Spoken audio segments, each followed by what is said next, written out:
Tuko hapa leo tunataka tutoe mtoto tumwage maji ya karai, si ndio? All right, and for that reason we want you to be part of the show. And that's why we are asking you our question of the day. Vile unaona hapo kwenye screen, kama una feel Kenya inafaa ku retain Engin Firat as the Harambee Stars head coach. Should Kenya retain Engin Firat as Harambee Stars head coach? Get interactive right about now. SMS number is 22047.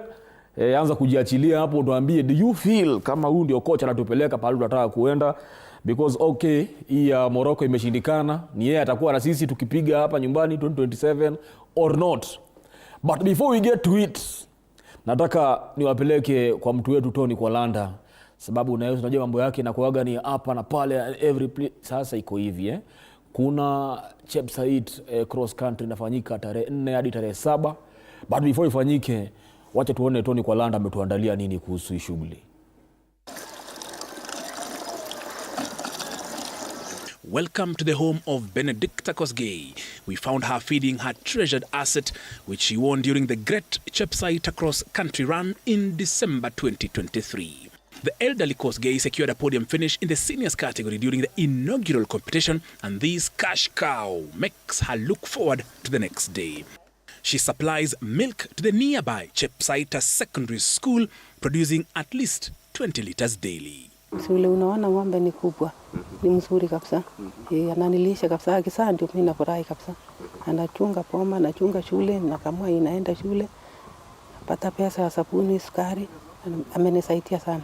Her business partnership with the institution has offloaded the school fees weight off her shoulders.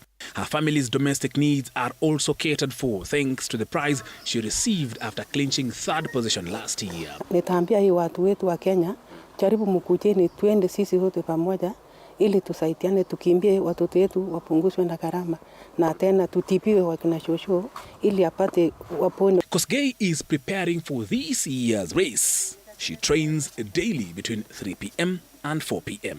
Kwa umri yao wanasaidia kwa sababu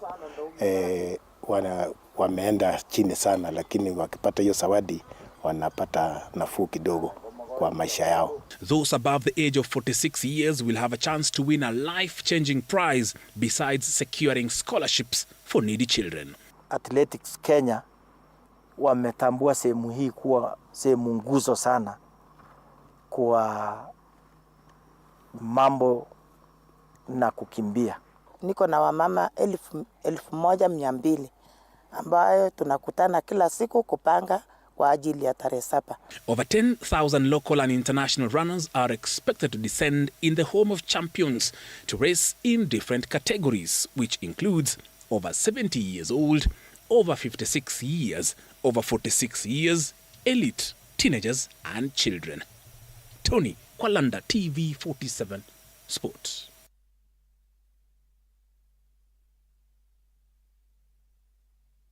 Pia tukuorganize kwa kimbie kidogo. Niko kwani hapana, unajua kuna ile kwenda kutangaza ni. No. Wewe mwenyewe hapo naenda kuparticipate. Kweli? Waningoje tu. All right.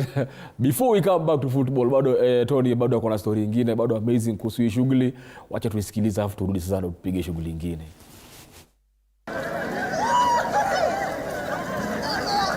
The Chepsaita community has 68 million reasons to smile thanks to the Great Chepsaita cross-country run. Chepsaita Secondary School in Tarbo constituency, Uasin Gishu County, is currently undergoing a major facelift which is expected to be completed by January 2025. M-Pesa Foundation in March this year pumped 68 million shillings to construct and equip science, home science and computer laboratories, which will greatly assist our school to improve results in this school, to improve the attitude of the student and the attitude of the community.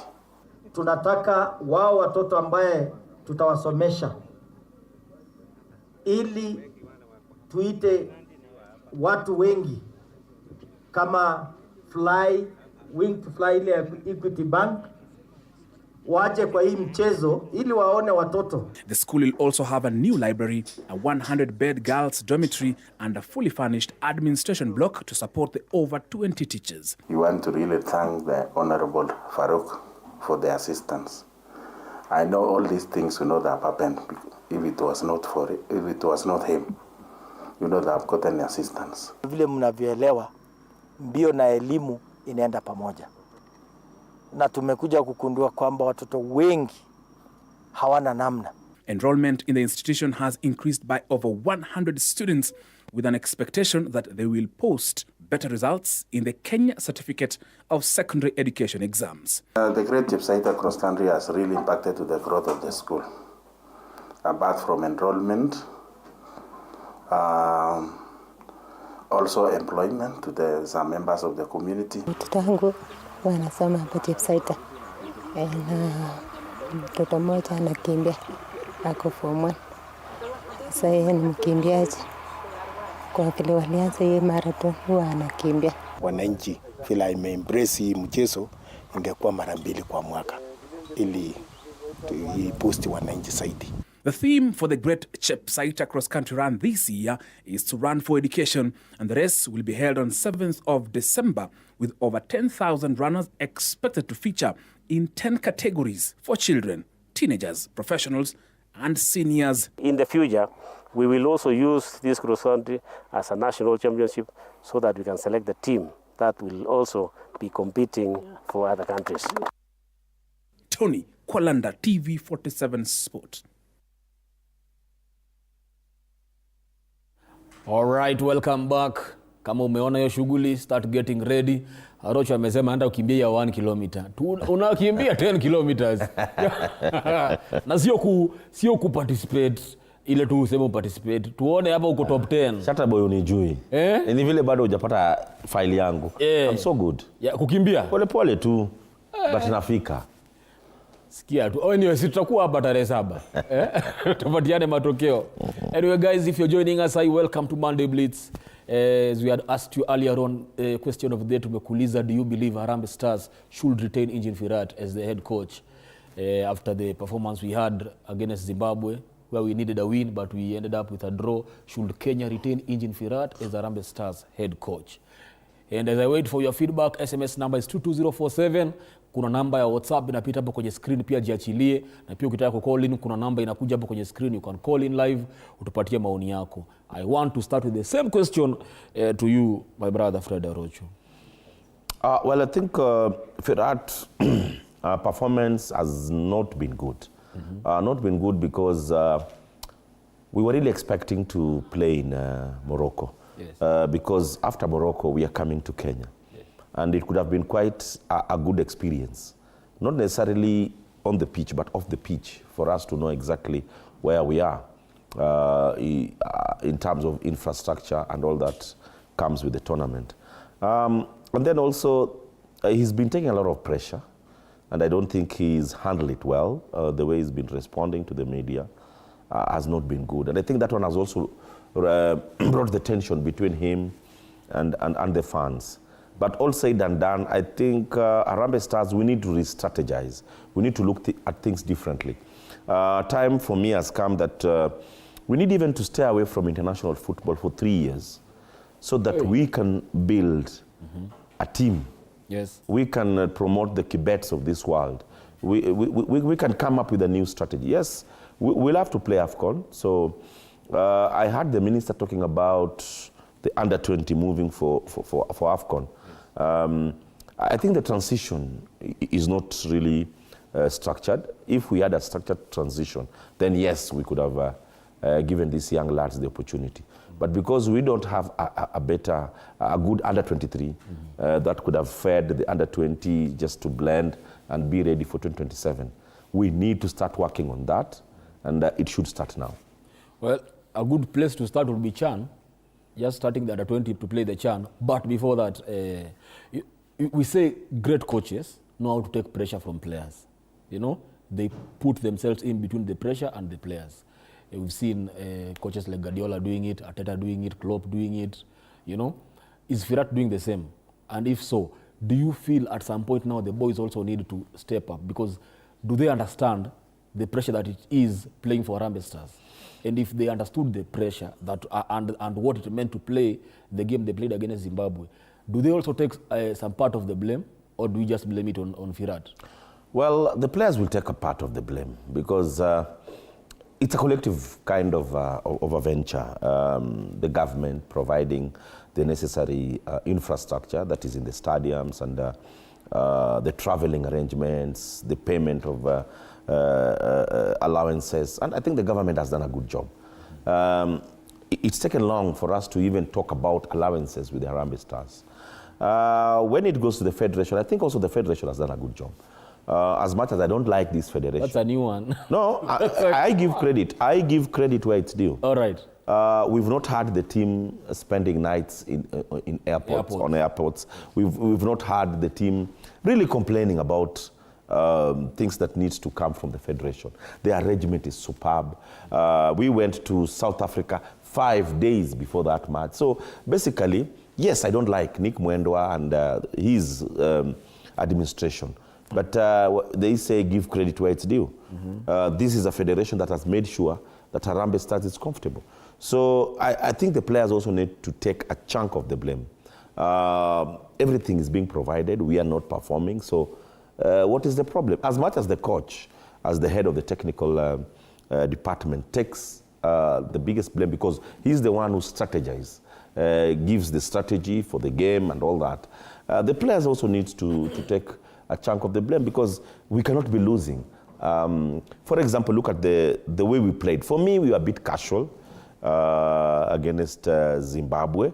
I like the fact that we came back after conceding a goal, but we needed to have done more to make sure that we collected the 3 points. Look at the way the Zimbabweans celebrated after that match. For them, it was a relief that they've qualified for AFCON. So both the departments, the playing unit, the technical unit, will have to take a blame for us not playing in Morocco. All right.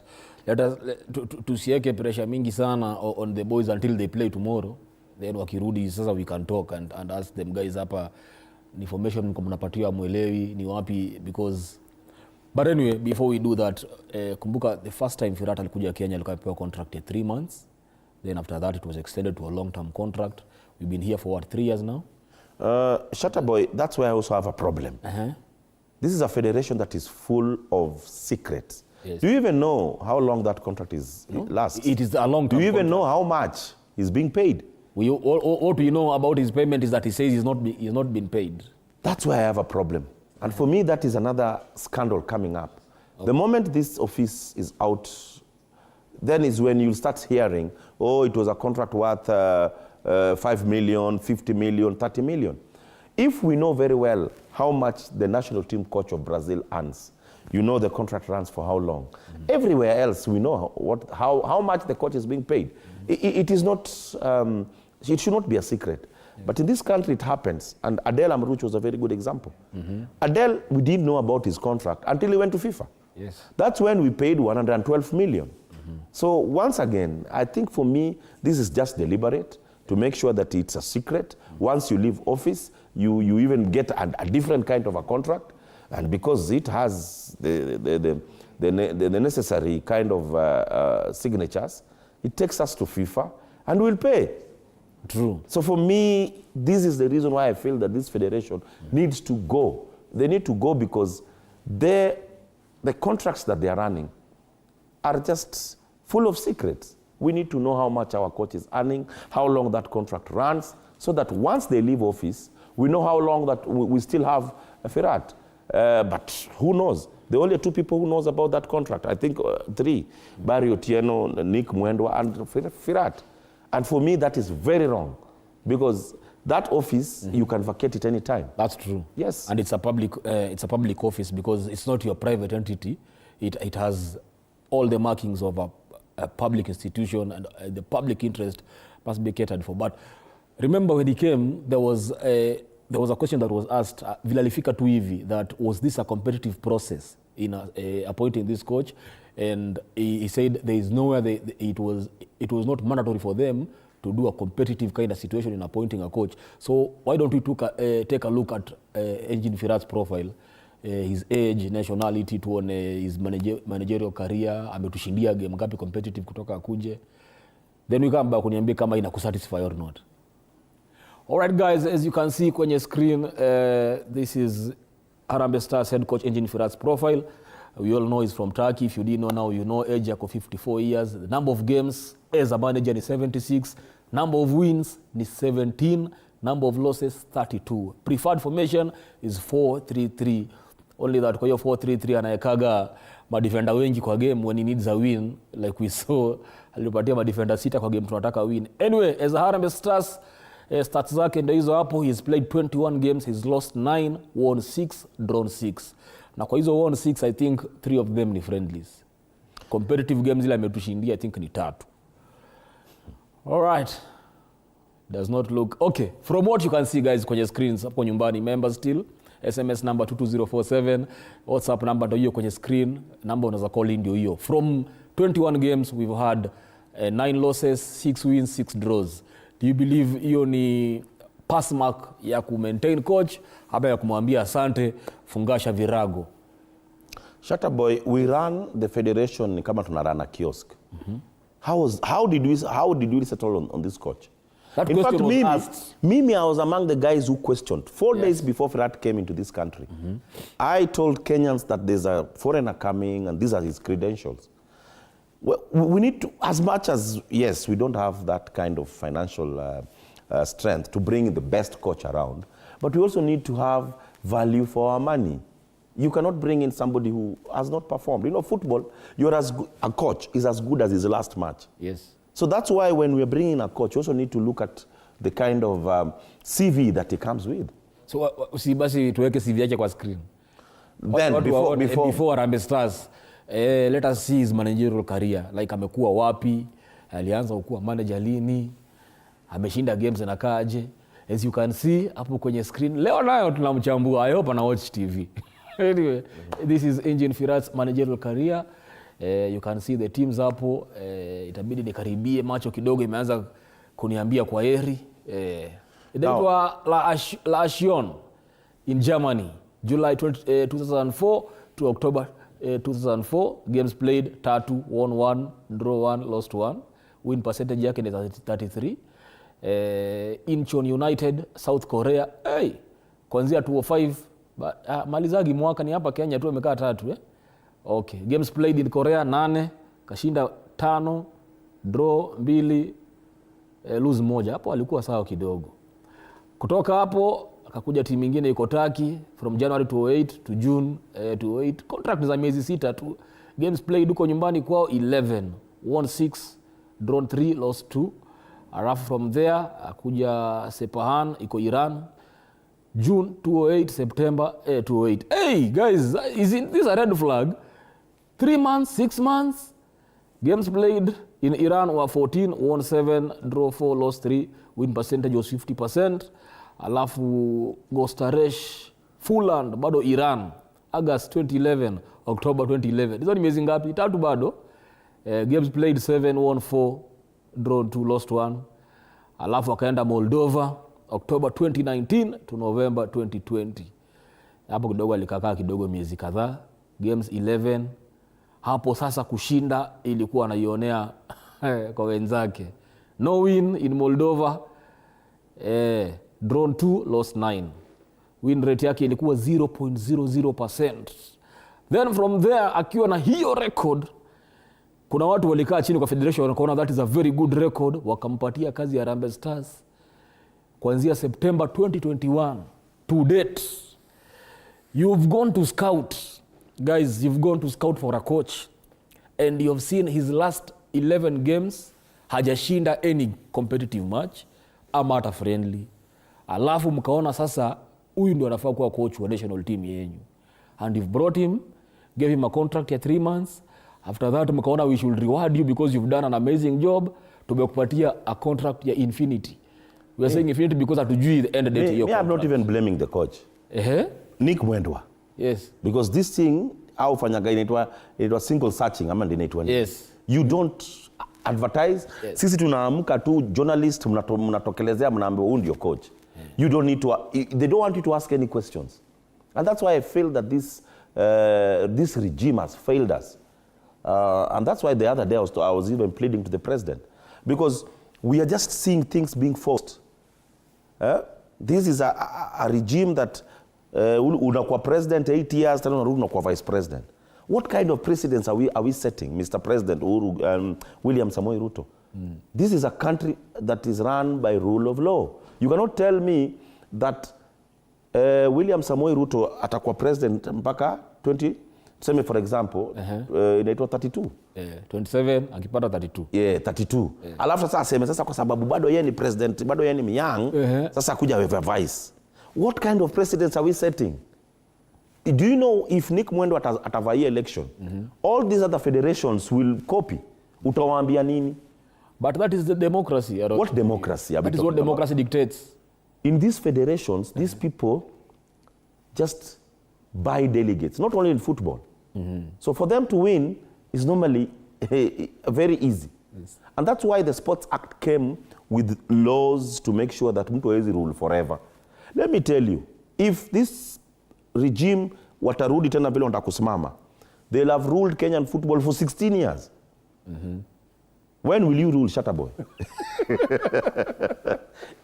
For me, and I'm saying it's very clear, there is no way we're going to let this regime kutuchezea akili tena watupigie. Inaitwa Kamputin. You remember, was it in Russia where such a thing happened? Where mtu alikuwa deputy tena, akawa tena sijui prime minister.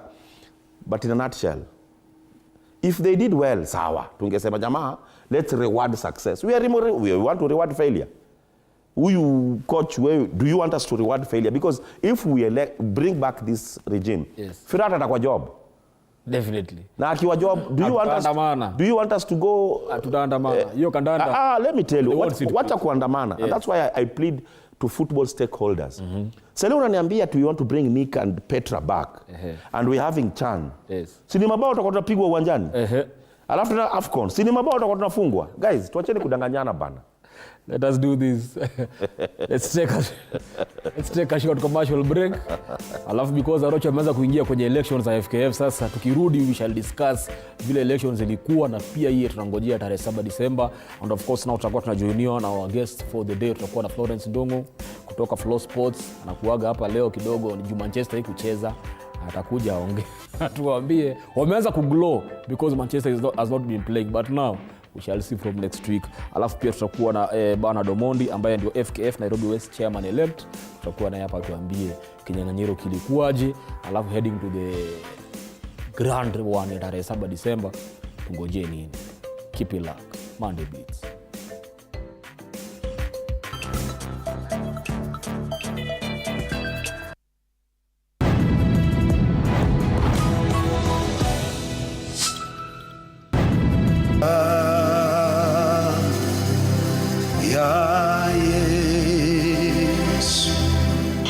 Kutumia damu ya Yesu na mwili wa Yesu Kristo. Shine, shine, shine. You shine and you shine. And just in the name of Jesus.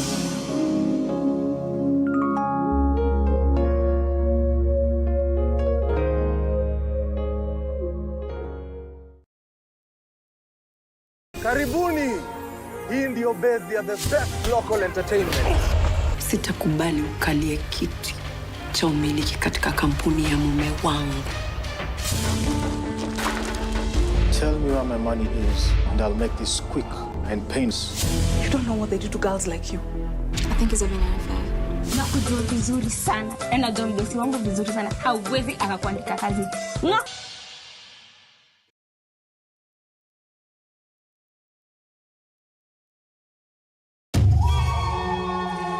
In the heart of Chepsaita lies a story. A story of resilience, hope, and dreams waiting to be fulfilled. This December 7th,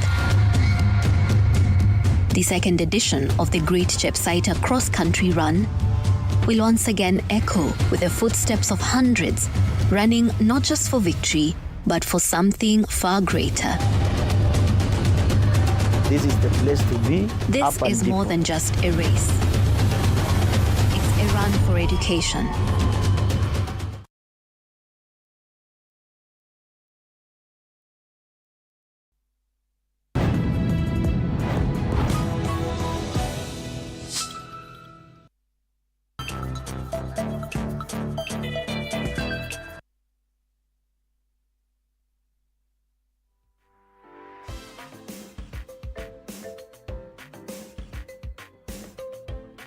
and gentlemen, this is Monday Blitz on TV47. Kama ndo unatujoin, welcome aboard.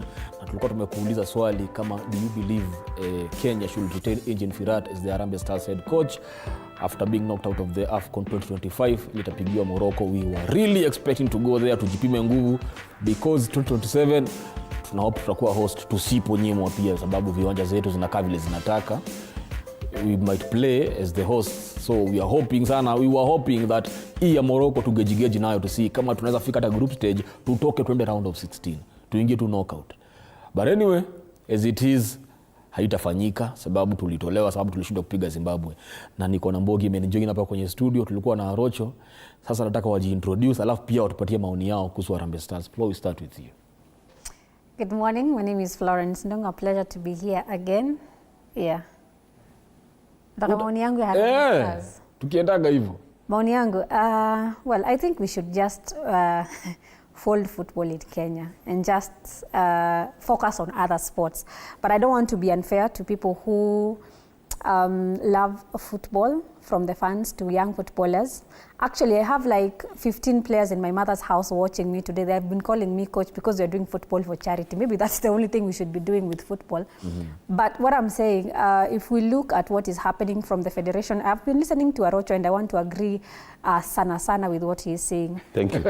Yes. Yeah, you know, people who love football, we have not been happy. I was almost winding up my career as a sports journalist. We've not gone to World Cup. I don't see even other people who want to cover football seeing that happen. Now, when it comes to Harambee Stars, I will agree and disagree with Firat. Number one, him as a coach, the credentials, we always go for the worst. I know there are better coaches. His reason for being appointed as a national football team coach, only whoever appointed him as our coach can tell us more. But that is how Kenya, or the people who are in charge of football, value our football. Hapo ndio wametuweka, but I believe we are better than that. But also, I remember us with Arocho talking about, are we asking for more while we've invested nothing in football? We have been playing outside the country because we don't have proper fields to play in. So we said we would not qualify, and indeed we did not qualify. We were not trying to be prophets of doom. We love facts. Facts on ground were showing that we were not ready, not only to play, but also to host. We are hosting CHAN in January. We are still not ready. So the fish starts rotting from the head, from the sports ministry, federation, to other things. So I'm not shocked that we have not qualified. I saw it coming, and we will continue telling the truth because that's how things are. All right, wacha to introduce Chair. Chair, karibu sana. Shukran, thank you very much. Yeah, first of all, congratulations. Asante sana. Najua it was a grueling task. Yes, it was. But umepambana. Kwanza hii Nairobi. Kwingine kidogo nasema maybe mteremko.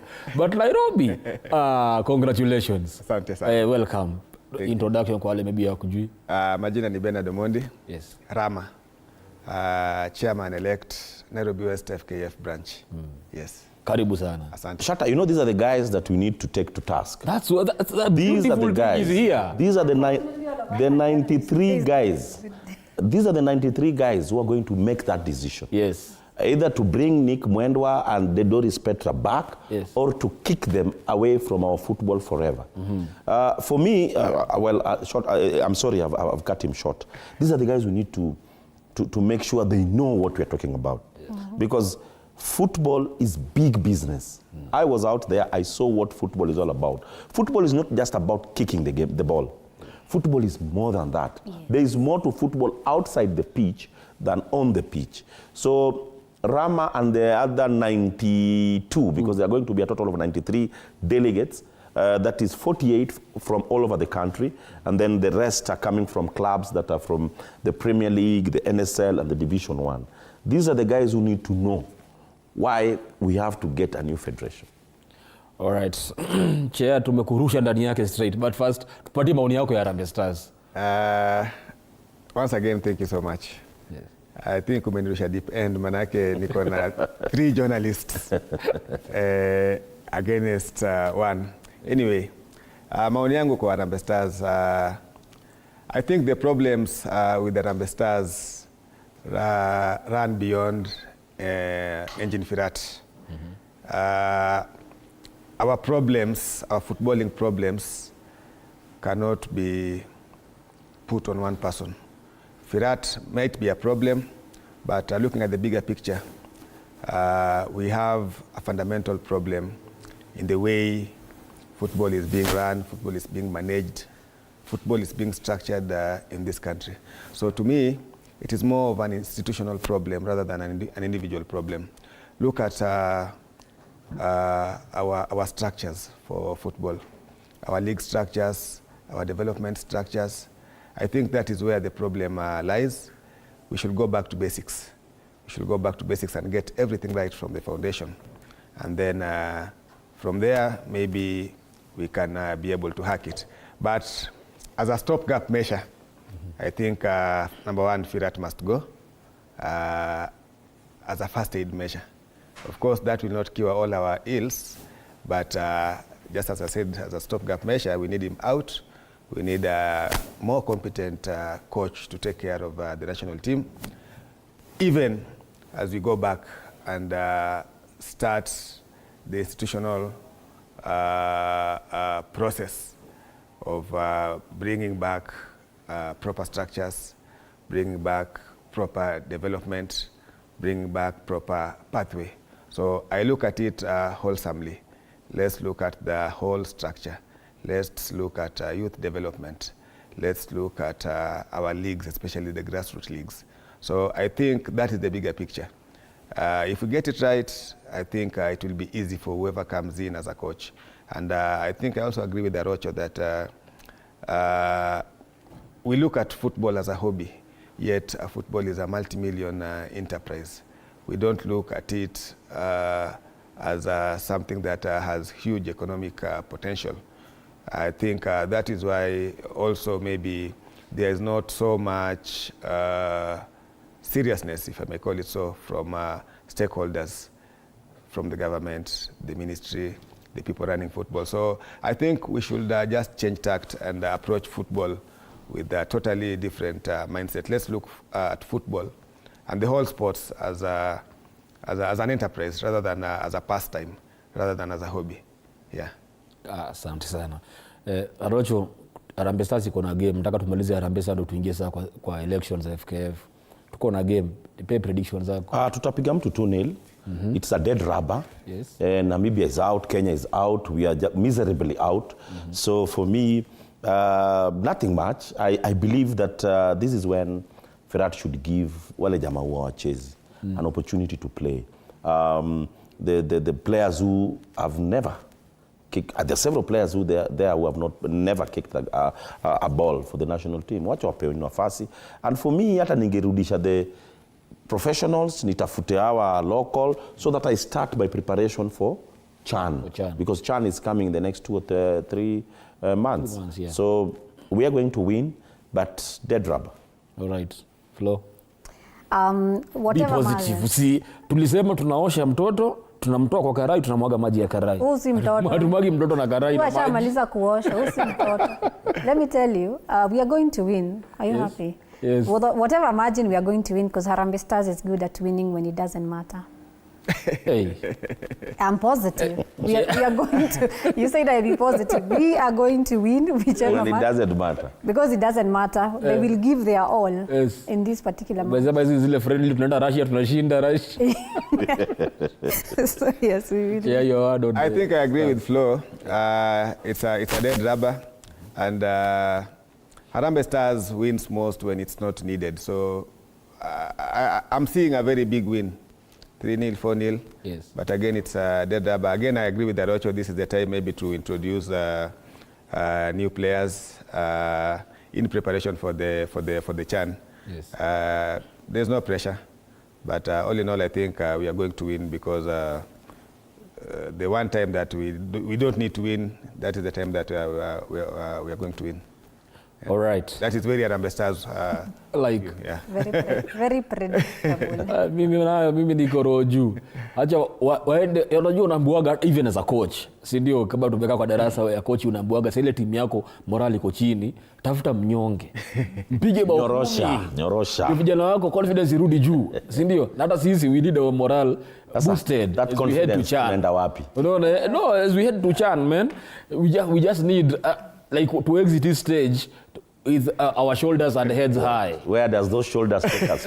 Man, see, just thump that team. You know, the thump saddest them. thing. Yeah? The saddest thing about Harambee Stars is how much is invested in them and you don't do anything. Yes. Number two, it's how frustrated. I see there's this player, I think I saw that this morning. Yes. He's devastated because he thought if we qualify, this might be his last chance. Exactly. That's steady. This must be his last chance. Yes. Of playing in an African Cup of Nations, yes. And that is not happening. So when we don't run football the way it is, can you imagine someone killing such a dream? We are killing the dreams of so many people. And we are going to take a chair as case study.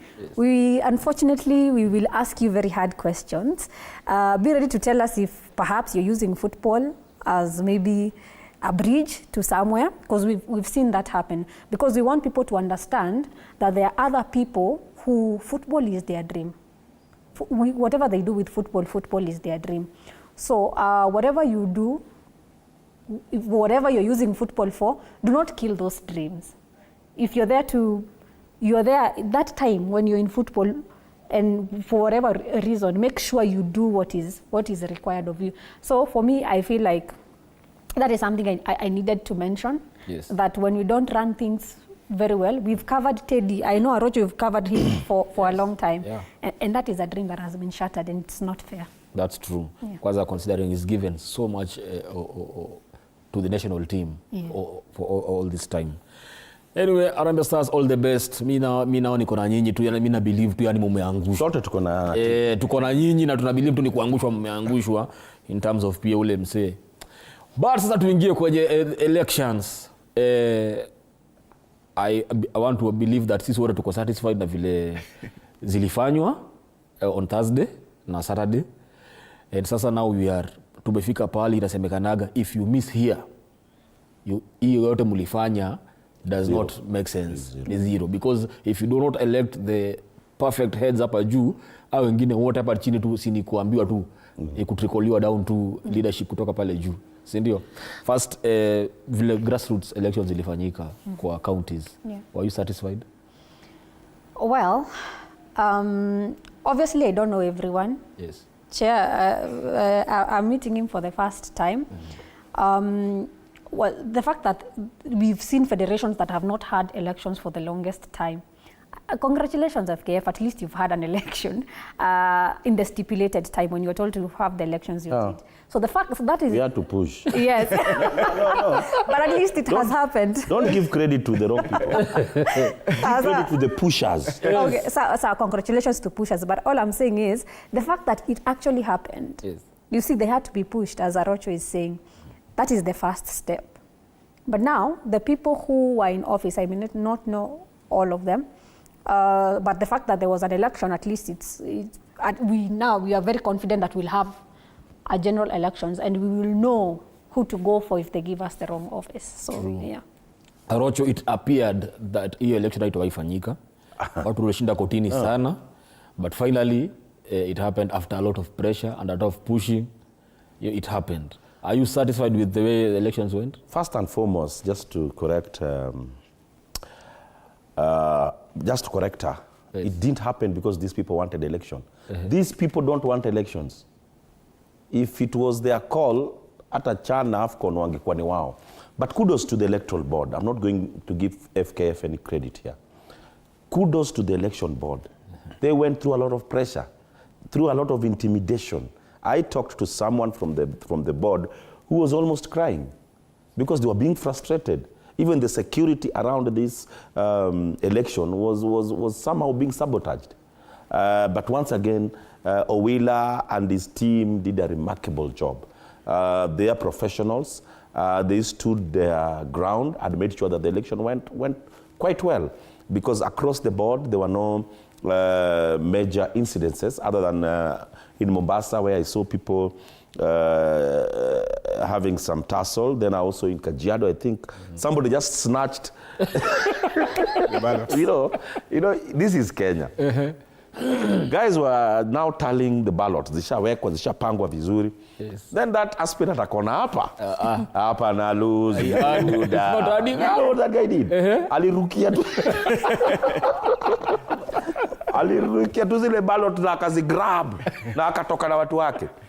But all said and done, a good exercise. Yes. The other take home for me is that there's a major sweep in the chairmen who are elected. Look at the Western region. When I talk about the Western region, that is Nyanza and Western. There's only one chairman that retained his seat. All these other chairmen were kicked out, other than Harambee, that there was no election. Nyamira, somebody appointed himself. You know, this is the only country when somebody can organize an election himself, na aji appoint yeye ni chairman. But it shows that there's a wind of change. Yes. The delegates who are there, I think it's only 1 or 2 who was re-elected. That wind of change was also felt in Nairobi, where Rama was elected. Nairobi has 2 delegates. Yes. That is Rama and Doyo. Doyo was in the former office. Doyo was the Secretary General in Nairobi East. Congratulations, Doyo, for his win. We also saw a major shift in Mombasa, where the Iron Lady, she calls herself the Iron Lady, Lillian, who has always been a supporter of Nick Mwendwa, being kicked out. And I also saw Twa Mbarak, the vice president to Toto.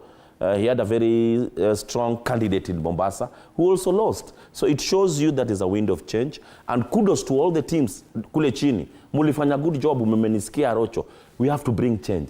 Lakini hawa delegates pia wakianza sasa kuyumba, because I can see leo delegate atapiga picha na huyu, kesho anapiga picha na huyu, wanaenda kwa mkutano zingine na jificha. Guys, we are going to take these delegates to task. Yes. If you people were given a mandate, unajua delegate mtu ametumwa, hajajituma. Like for Rama, alitumwa na more than 137 teams. Yes. Who for them wanted change or status quo? Wewe kama ulitumwa for status quo, vote for the status quo. But if you are sent to bring change, yes, na utulete mambo yako, yes, pia wewe tuko na wewe. Acha tufanye hivi, juu tuko na Rama hapa pia, Doyo ndo alishinda East, si ndio? Basi wacha tumsikilize, alafu turudi pia Rama atajiongelea kwa hapa. Unajua mimi nikiingia nimeingia na timu ya Nick, the previous term, the same. I have no reason to step kando niende kwingine. I have no any other reason. So me still niko tu hapo. Yes. Unajua kila mtu alikuwa aligned na side yake. Mimi definitely mimi nimekuwa team blue. That is my line at team blue. And everyone knows.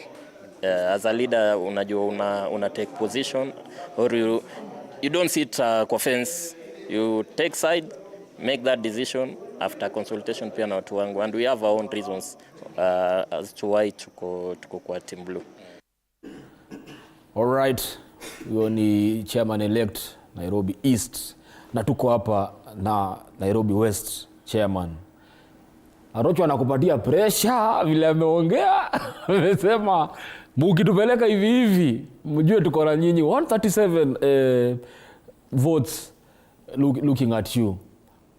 First of all, sijiko umepeana maiden speech pahali pengine, try kupatia hiyo opportunity upeane hiyo speech alafu tuongee. Shukran.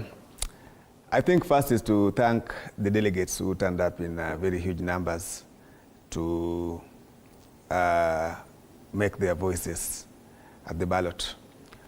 For Nairobi West, it was a little bit unique because we had a tie for the position of Secretary General, so we had to do repeat elections on Saturday. And for the repeat elections also, we had a very huge turnout despite bad weather. It rained a lot on Saturday morning, but we had a very huge voter turnout. So it shows you that people are getting more and more involved in these processes, and people want to make decisions.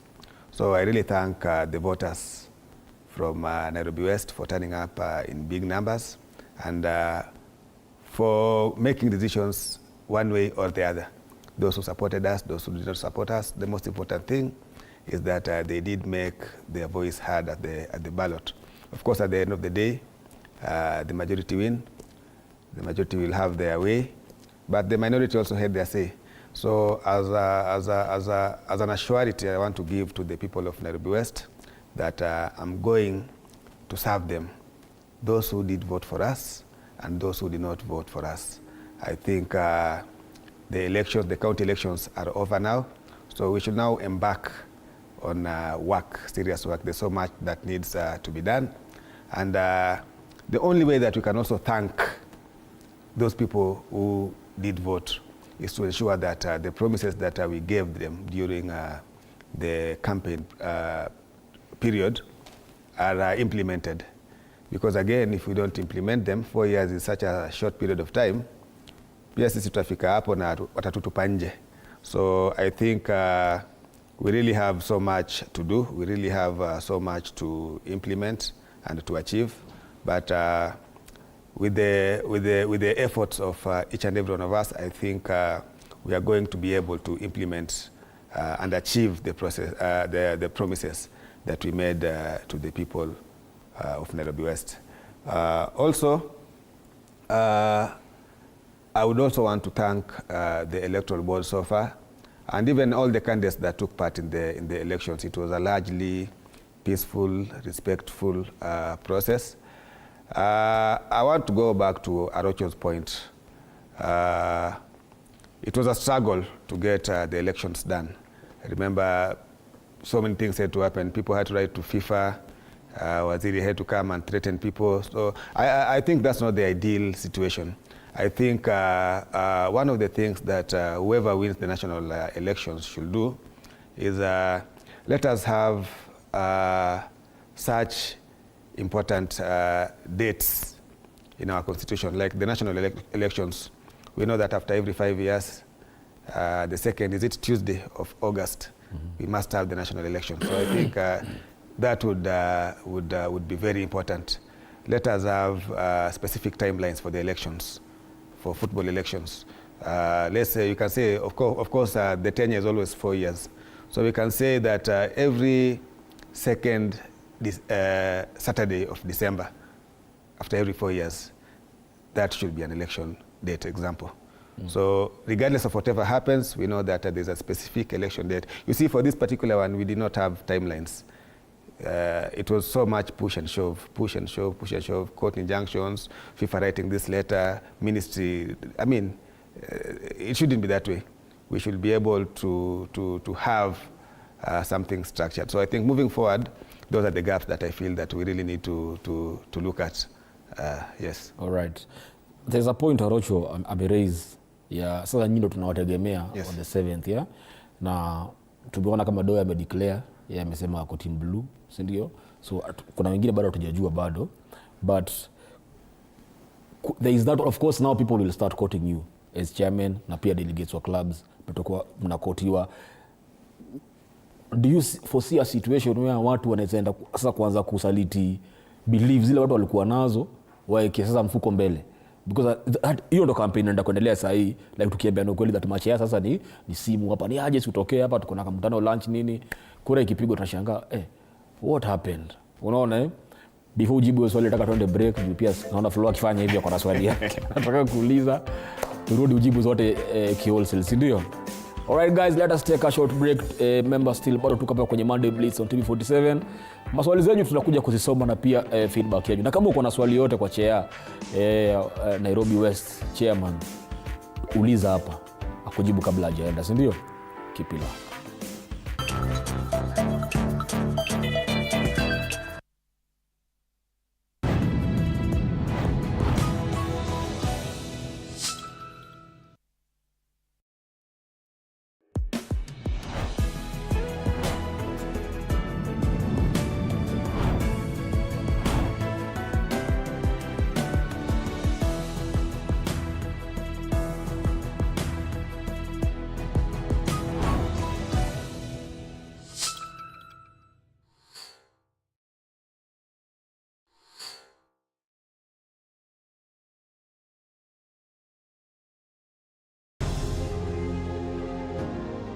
vile unavyojua watoto wengi sana hawana namna.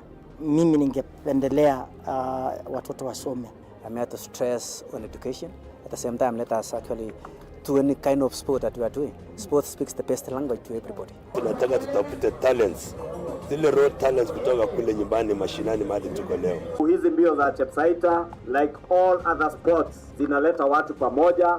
We want to use this event to uplift the lives of the community. Anafurahia hii mchezo sana. Hata sikaange naambianga watu tuende Chepsaita. Wanafunzi wakimbie ili wakuze talanta ya mbio ama kuhimiza tena elimu. This is the place to be. Hapa ndipo mahali wanastahili kuwa tarehe 7. Wale watoto walikimbia last year, wamekimbia mpaka wamefuka mipaka zetu za Kenya.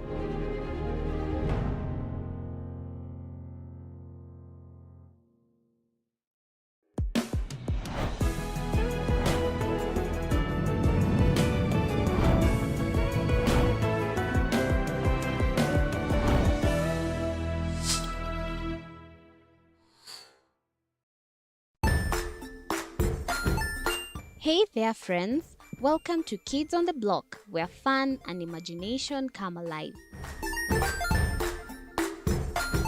We dive into magical world filled with exciting adventures and awesome friends. What position were you in? I was number 2. What position were you? Number 1. He decided to cross the bridge by his house and look for food on the other side. We're going to do half cup of chocolate chips, and the other one, we're going to do half cup of the blueberries. So, grab your imagination hats and get ready to explore with us. Join us every Saturday at 9 a.m. for new friends, amazing stories, and tons of laughter.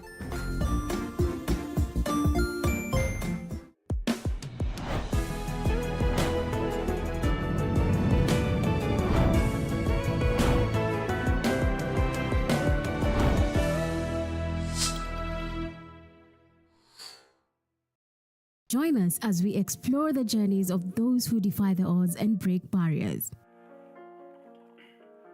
We dive deep into the stories of triumph,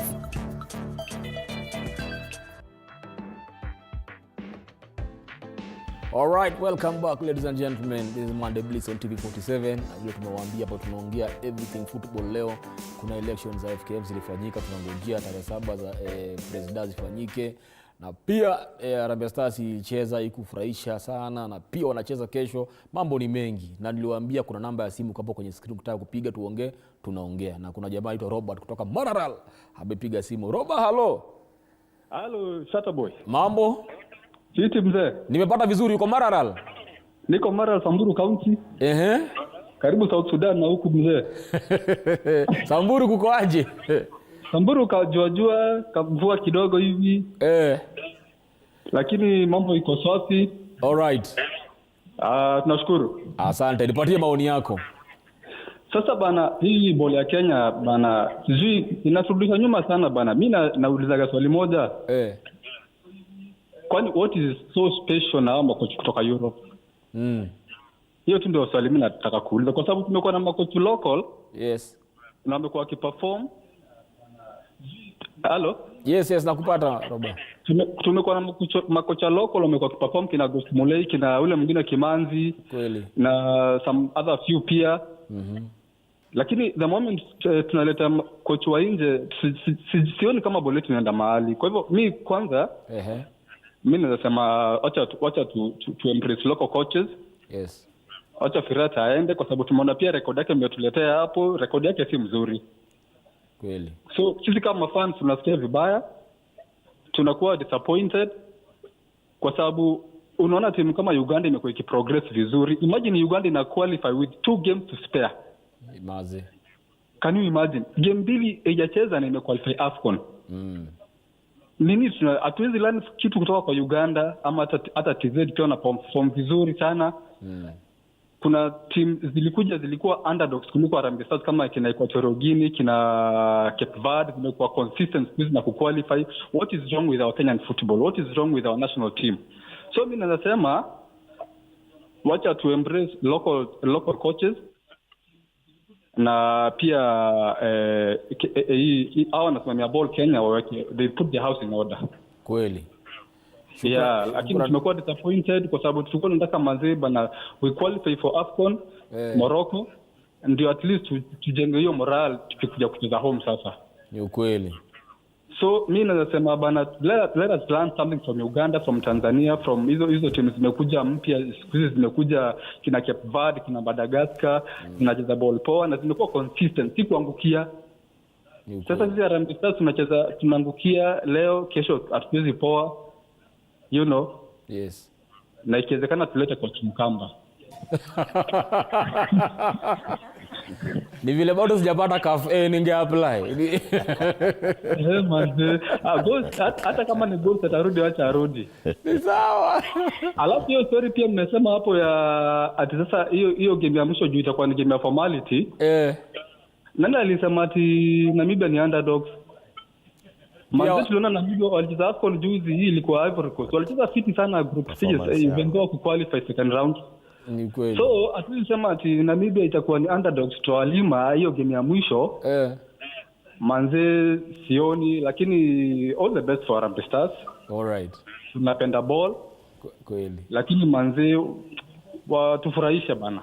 Ni sawa. I hope wana watch, na kama watch watapigiwa simu waambiwe kama Marara linasikiliza na imewaambiwa tufurahishe, they better do it. Yes.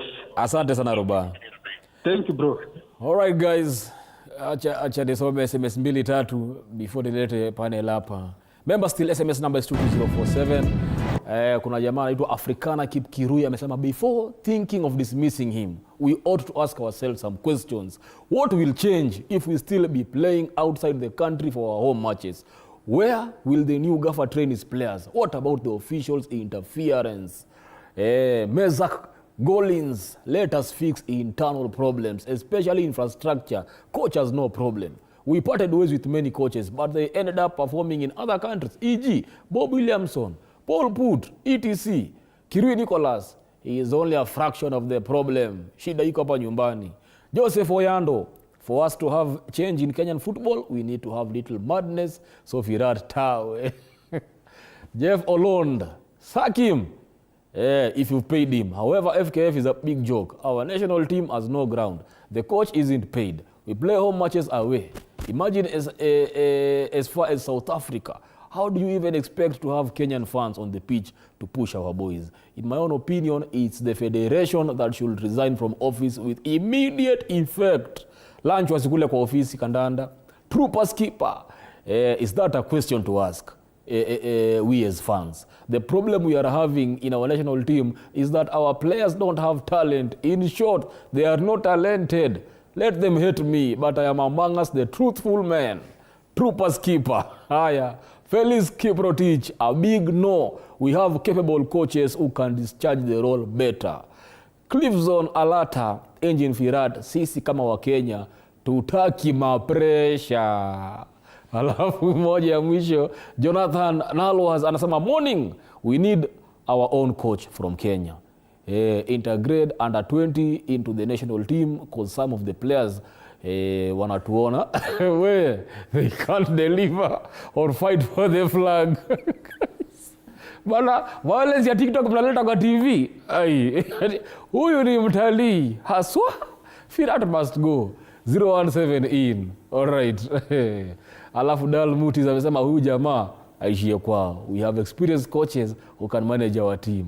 Haya, Joseph Mwanzia, Kenyan soccer leadership imeoza kabisa. It really needs a rebuild up at Arocho. Even Firat gets sacked, nothing will change, as he said. Alafu Elvin Kelvin, morning coach Shatta, Wagwan Kelvin. This guy should leave. We had the football history even before knowing him. Haya maneno si mapya mjini. Maandishi haya si mageni. The fella, Wagwan fella, mbona huyu jamaa bado anakaa? Saa hii angekuwa amefutwa. Kwani mnapenda kulea? Halafu mnatupea excuses ati kiwanja. Kwani kiwanja? Kwani kiwanja inacheza? All right, niko na kola kutoka Nairobi aitwa Isaiah Juma. Isaiah, mambo? Niko poa. Uko fiti?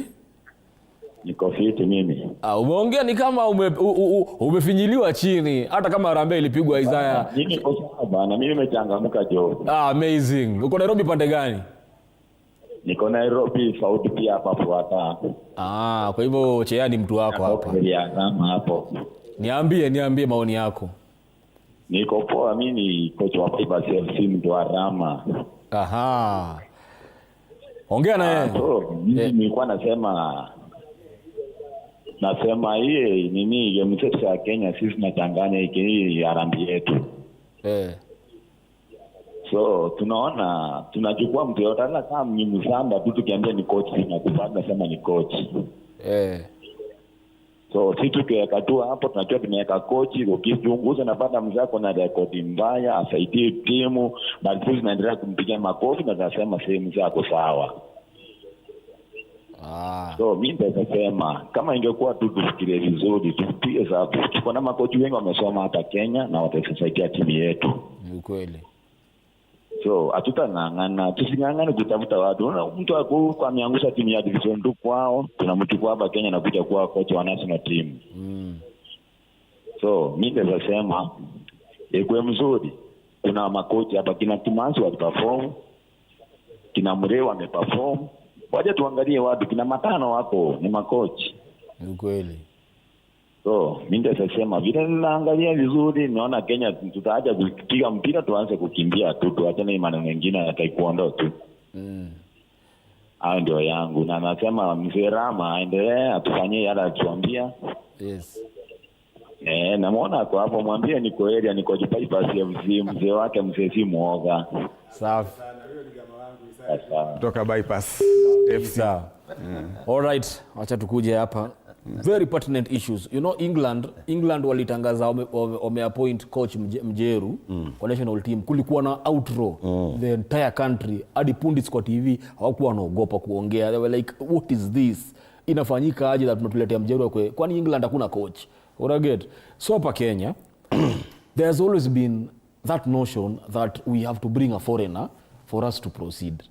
Is this supposed to be the case? Shatta boy, you know, I have examples. Problem ya Kenya si coach. I'm sorry. Look at Paul Put. Paul Put was a coach here under Nick Mwendwa. Paul Put amequalifyisha Uganda with 2 games at spare. Yes. Angalia Dela Mruch. Nick Mwendwa alimfukuza Dela Mruch. Akenda Tanzania imeenda AFCON. So problem yetu si coach. Tuacheni kudanganyana. As Chair alivyosema, institutional issues ndio problems zetu. And it boils down to the leadership. Tulifukuza Adela hapa. Adela kaenda FIFA. Adela kapewa 52 million. Hii regime na yani nimeona nani anaitwa nani Doyo akiongea kuhusu supporting Nick Mwendwa mpaka machozi karibu nitoke. This is the guy baada ya Adela kupewa 52 million. Compensation yake na FIFA. Nick akaenda aka-appeal. Do you know what FIFA did? FIFA ilimuongeza 60 million. Yani, this leadership cannot make decisions. This is the leadership ilienda ikaweka 127 million kwa maji. Wakinunua Bivan. I'm looking at a delegate elected by Kenyan footballers who come from Nairobi and they suffer a lot. Anasema brother support this regime. But that one is his prerogative. Lastly, why do we have coaches in Kenya? Nick Mwendwa na regime yake they've trained more than 1,000 coaches in this country. But when chances zinakuja, Okumbi, Ken Odhiambo, na ule Muloya, hao ndio wanapewa hizi opportunities. Where are these other coaches? Why do you train coaches and then you don't give them opportunities? For me, what I'm trying to say is, this hao tunatufunga tu macho. How ma coach tuna train? Why don't they give them the national team? Francis Kimanzi was appointed as the national team coach. Akaenda pick draw in Egypt, something that has never happened. There is no team from Kenya that has picked a point in Egypt other than Francis Kimanzi. Somebody should correct me if I'm wrong. What did Nick Mwendwa do? He sacked Kimanzi because of ego. Kimanzi was performing. Kimanzi was not sacked because he was not performing. Kimanzi was sacked after the match we played against Egypt. Then we came and played a friendly match against Malawi. So in a nutshell, what I'm trying to say is, guys, our problem is not the coach. our problem is the management of football in this country, where I wake up and sack a coach ni kama ni kioski yangu. No. We need to have a leadership that is responsible. Before you sack a coach, tuambie kwa nini kama huyu sasa Ferrata akisakiwa, who will even ask a question? Nobody. But then around the national team coach ya football, there must be uproar from the country. The public interest has, yes. Lazima kulikuwa na uproar ya umse ya perform, this man needs to go. Una get like mtu mwenye alikuwa na perform actually ya Kimanzi, kama ni kuongea ukweli, ilianziaga Nyayo. Kuna game aliambia vijana I think ilikuwa against Zambia if I'm not wrong. Malawi. Ilikuwa against Malawi. Friendly, yes. Aliambia vijana kwanza itisheni do. That is it. Like when you're fighting for your players, unapanguzwa. Anyway, national team head coach, a Kenyan, a foreigner. You want the truth, or we want you to be positive? We want the truth. Positivity ilikuwa tu ya Harambee Stars players. Yes. When it comes to coaches, I think we should have a coach who is given the mandate to choose the team without interference. But I feel like the federation always wants a yes man. Someone, if they interfere with his choice of the national team players, yes. They don't want any, if they want a certain player in that team, and even if the coach does not maybe approve of that particular player, the federation wants a yes man. That is my own opinion. And I feel why Kimanzi perhaps was performing back then. I am lacking a word to... You cannot push Kimanzi. Yes, he's not a pushover. Yes. Yeah, leave alone the federation. I don't know how they interact. Even as media people, Kimanzi anakuanga na principles. If he says you're going for a training and it's the first 15 minutes, that's it. He won't negotiate. He's not a yes person. And I feel like when you have a leader who only wants yes people around him, that's a very dangerous leader. You're not going to grow. So yes, we have a lot of coaches, but I feel why this current regime is only comfortable with certain people, it's because those people will dance to their tune. But at the end of the day, a good coach will want results. And that is what people like perhaps Kimanzi want to give as Kenyans. Also, I didn't know about that Itisheni Do Kwanza. That's a very good thing because we know what happens when our players play. There are people who, not even in football, but also in other sporting disciplines, they are still owed money up to date. So, yeah, we have coaches in Kenya who can perform, but the reason they will not be given an opportunity is because they are not a yes person. Just let a chairman, sasa unasikia that federation ile iko inataka yes man. Nyinyi mko na opportunity kupatia federation. Either muamue hii iko iendelee ama mpya. Na pia hiyo mpya because nyinyi sasa mtakuwa part of it. It means nyinyi ndo mna set up principle. Pia mtataka makochi ma yes men. Ama mtataka makochi wana deliver for the country. Alafu pia kama mimi nimetrainiwa under Nairobi West as a coach. So mimi I am fully nikipotea ni wewe umenipoteza.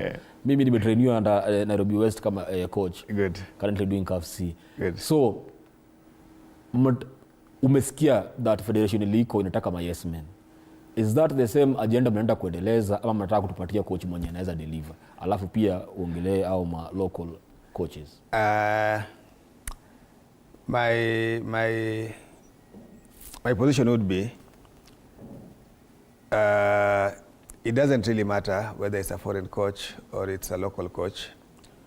What matters, number one, is let's have competitive recruitment. Yes. A recruitment process that is above board, that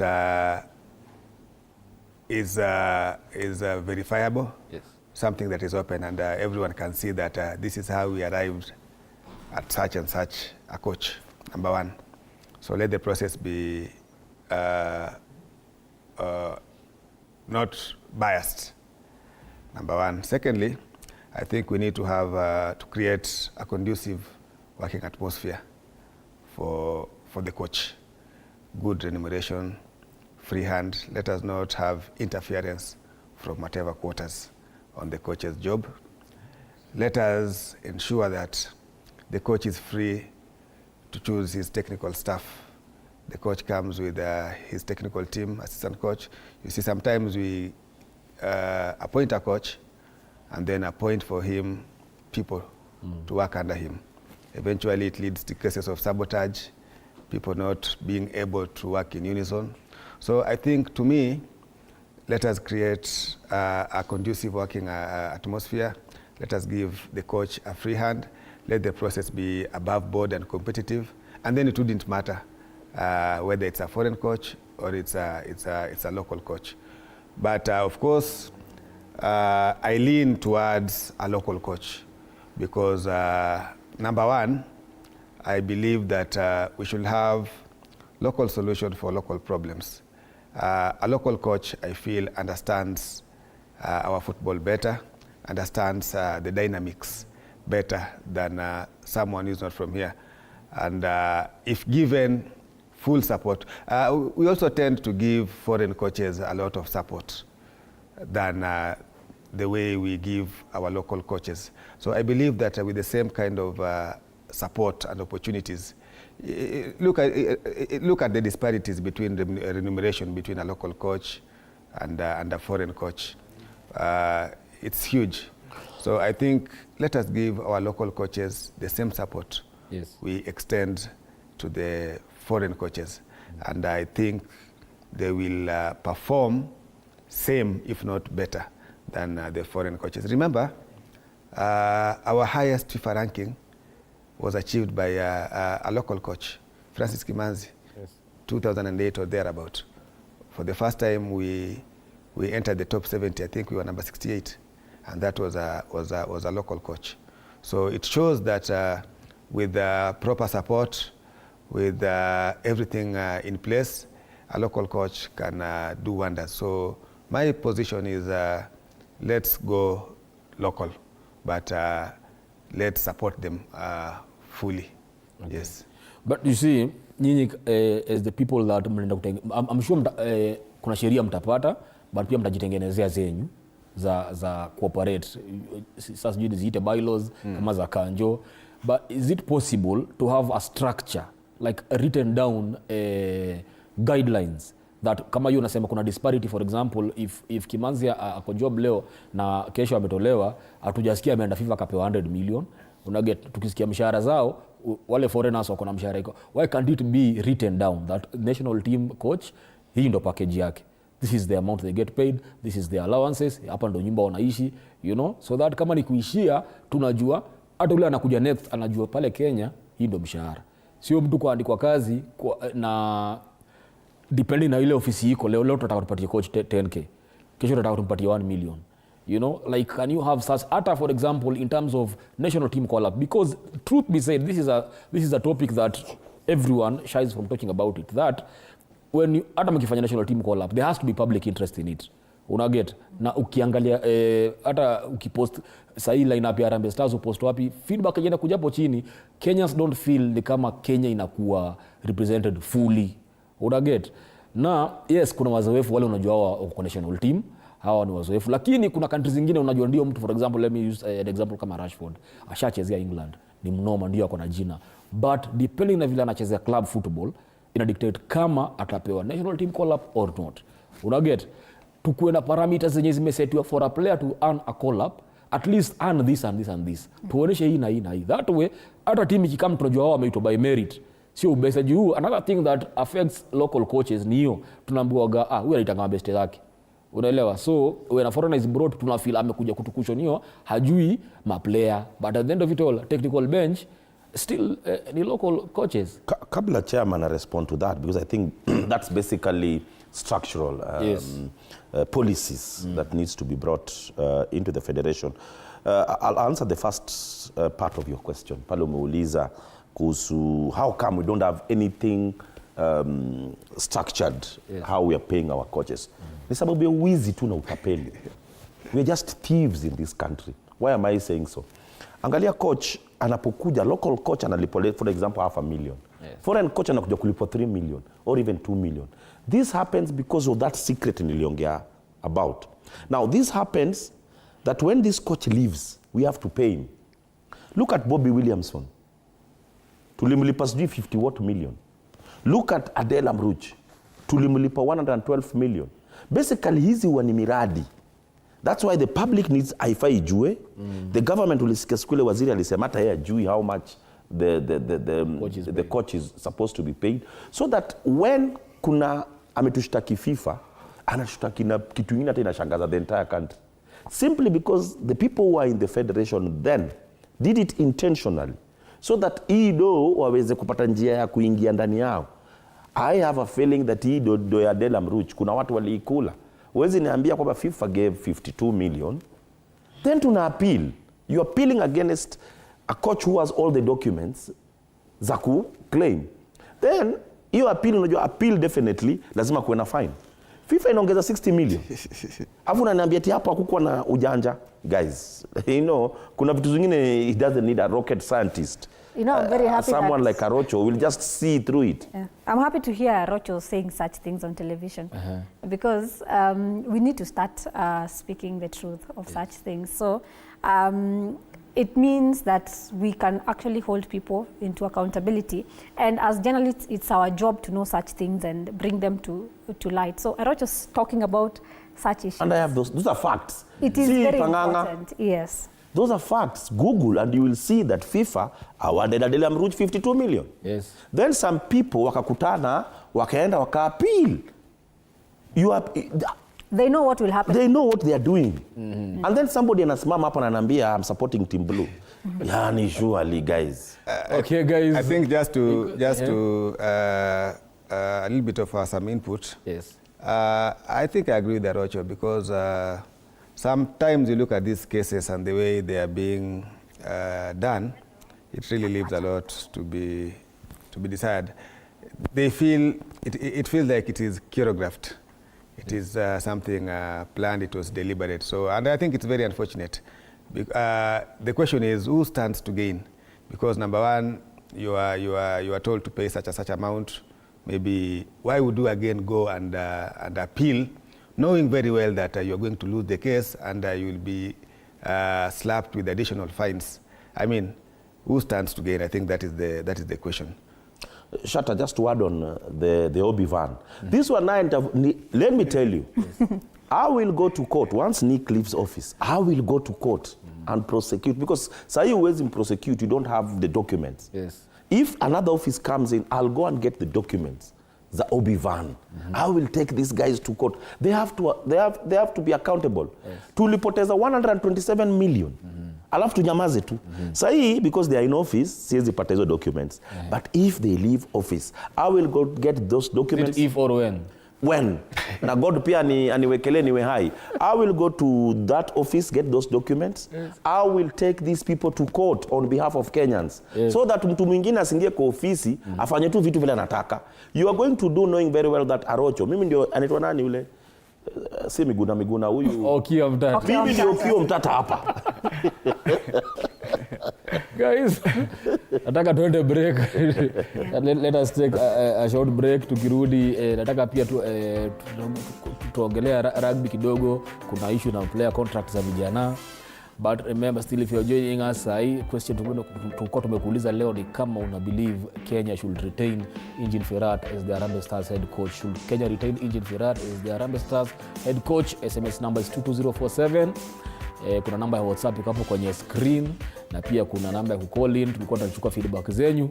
Tukirudi pia tutapitia feedback yenu kabla tujawaida, alafu pia tuangalie zile team already zime qualify for AFCON 2025 na ile unajua imetustua zaidi ya qualify ni Ghana.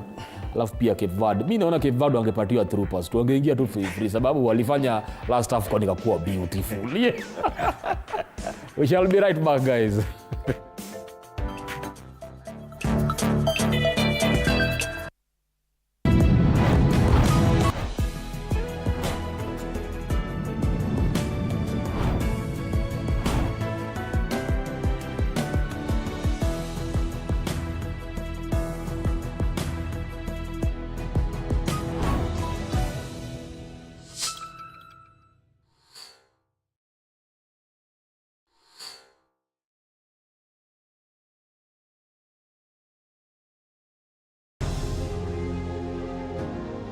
Vile unavyojua watoto wengi sana hawana namna. Mimi ningependelea watoto wasome. I'm here to stress on education. At the same time, let us actually to any kind of sport that we are doing. Sport speaks the best language to everybody. Tunataka tutafute talents, zile raw talents kutoka kule nyumbani mashinani mahali tuko leo. Hizi mbio za Chepsaita, like all other sports, zinaleta watu pamoja. We want to use this event to uplift the lives of the community. Anafurahia hii mchezo sana. Hata sikaange naambianga watu tuende Chepsaita. Wanafunzi wakimbie ili wakuze talanta ya mbio ama kuhimiza tena elimu. This is the place to be. Hapa ndipo mahali wanastahili kuwa tarehe 7. Wale watoto walikimbia last year, wamekimbia mpaka wamefuka mipaka zetu za Kenya.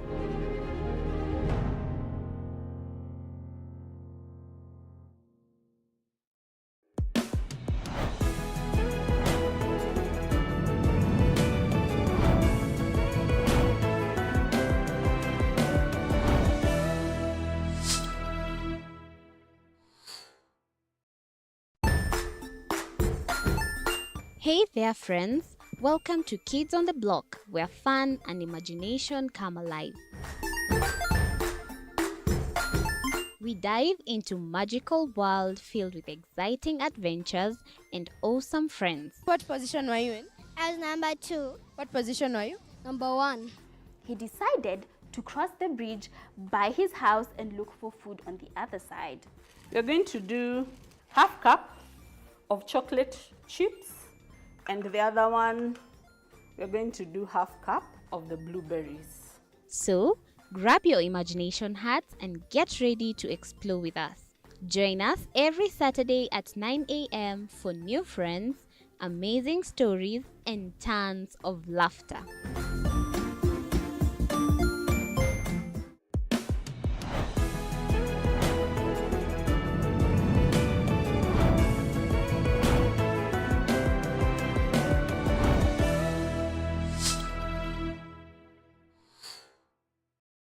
Join us as we explore the journeys of those who defy the odds and break barriers. We dive deep into the stories of triumph. Sometimes when parenting a child with a special need or whatever disability, family life becomes a bit complicated and you may end up raising the child on your own. Here, we inspire. I have a farm which one we showcase with other dyslexic youths.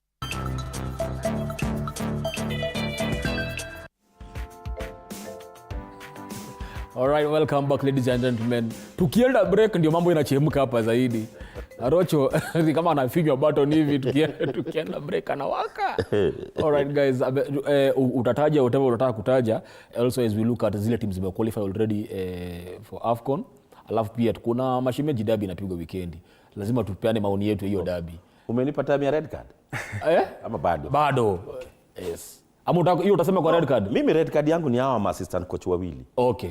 Iseme. Yes, there is no way, you know, as much as we blame Firat, yes, we've had Ken Odhiambo and Moloya as assistant coach of Harambee Stars for 8 years. Yes. These guys have been in the same class for 8 years.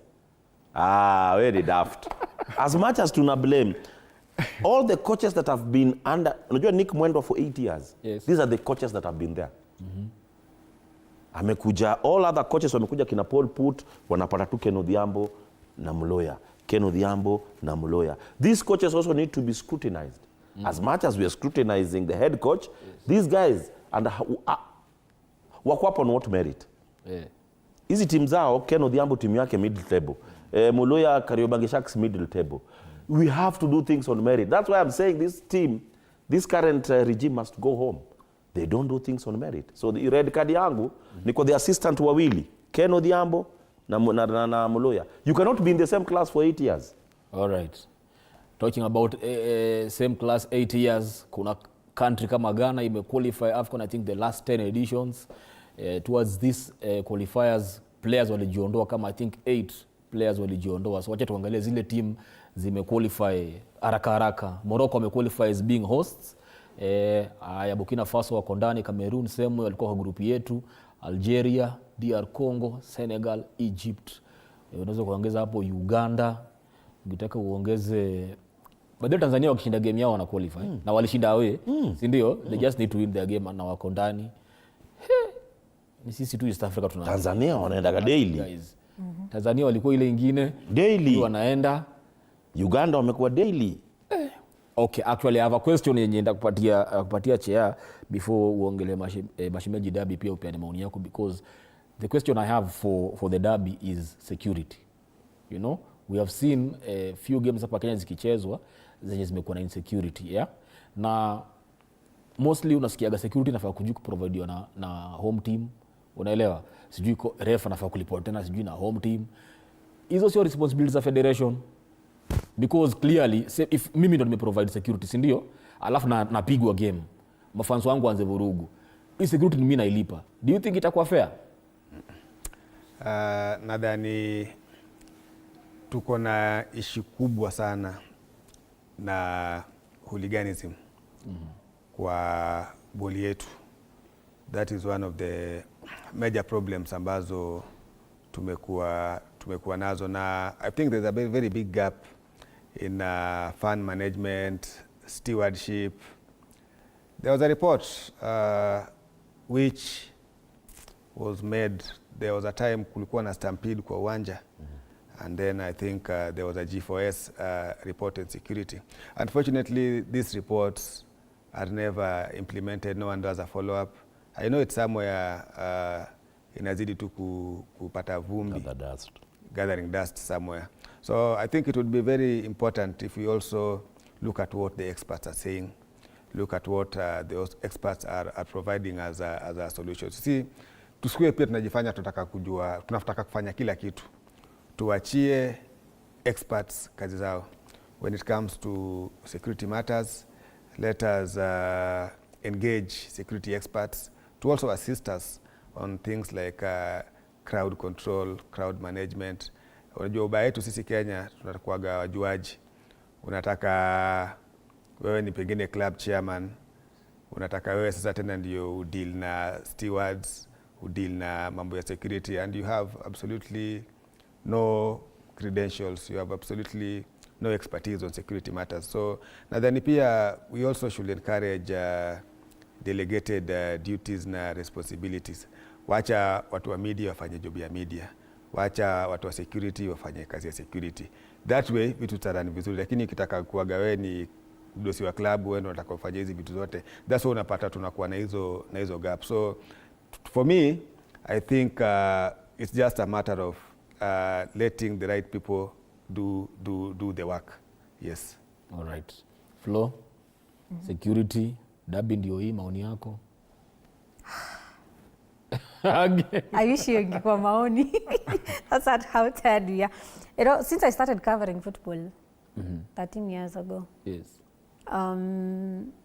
security during derby has always been a challenge. One team not wanting to lose the other one. Right now, there are so many things happening at Gor Mahia, from firing the coach. We've seen other teams are wanachukulia tabia pia, because we now have another derby, you know, Shabana and the likes. Well, first of all, love yourself. That's all I can say. Security is important. Before these matches, they always have these meetings to talk about issues such as security. We should grow. Vile tu arocho, I think sio tu watu wa federation wanafaa grow, pia mafans na other people, we should grow. The other time it was not even, other times it's not even the fans. There is this very famous chairman, I don't want to mention his name, and nasikia naweza nipata kwenye niko. Nani? That brand, yes. There are people who... your work. Chaos is associated with that. Yes. We don't want such issues in football, and I don't know why such people are allowed even to why ban them from football forever. Kwani yeye ni nani? You see, so when we talk about insecurity during football, go for the culprits. Have you ever seen chaos erupting during a Gor Mahia fans and someone from Gor Mahia would actually say COCC? The club will say those are not our fans, and clearly they are their fans. So it has been happening for years. That's why I was like, why are we talking about this again? It has been the case all the time. It's like we're talking about the same problems. From national team, from the government not facilitating sports teams. It's like a rotation of madness in Kenya that needs to change. Yeah.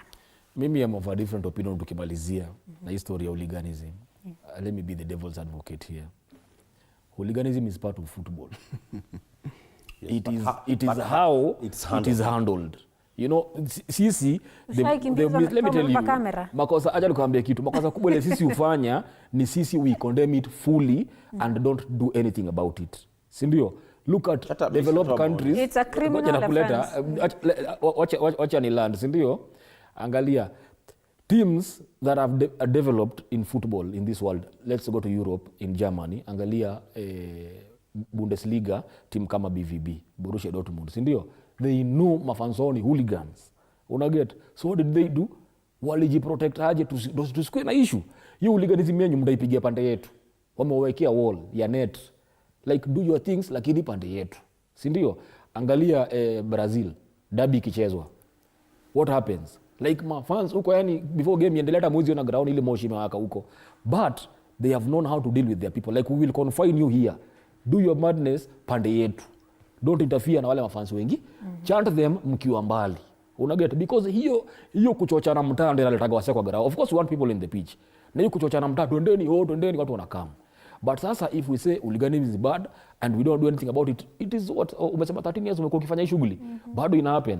We need to understand that it exists. Number one. No, let's not bury our heads in the sand. It exists. You're right. And now, how do we coil it? Like ikweni chant, move from hooliganism equal to chants, because chants are good. Now, how do we morph it from hooliganism to a good product? Me, I want to look at it very extremely. Me, I blame the government of Kenya. Why? Have you ever seen anybody arrested for creating chaos in a stadium? Kwa nini?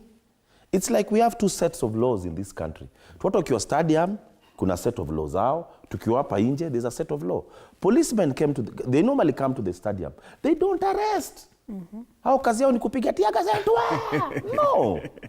At least get two people as an example.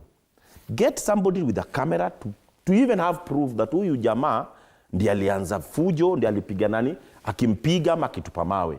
Take this guy to court. Let this guy be prosecuted. Watu wawili tu wakipelekwa, alafu ultimately wa land committee, this thing will stop.